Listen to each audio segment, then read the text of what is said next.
Hello दोस्तों, एथर कौन पाई रजसुंदरी जज हेले नहीं ज्योति कौन एथर सिद्धार्थ टीवी तांकू जज लिस्ट रु काटी देछि। यार कारण कौन जानिबा देखंतु वीडियो। रजसुंदरी एमिति एक शो जहाको ऑर्गेनाइज करुची सिद्धार्थ टीवी जे सेठारे झील मानू केवल बेजित करा जाए आउ सेठारे बसीथिबा जज से माने हेले सुपर ह्यूमन। बहुत टैलेंट तांकर आउ तांकर pro level question jar answer स्वयं भगवान पाखे भी नथिबो। सही सुपर जज मानक भितरु जड़े होउचंती ज्योति।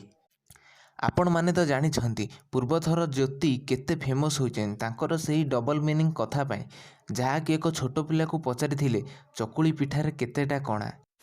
पिठा केतेटा पिठा मंडा पिठा आरिसा पिठा चकुली पिठारे केतेटा कणा जहा द्वारा से बहुत ट्रोल होइथिले। यूट्यूबर भाई माने तांकू रोस्ट करी तांकर इज्जतर भुजिया बनै देइथिले। धन्यवाद से यूट्यूबर भाई मानकू।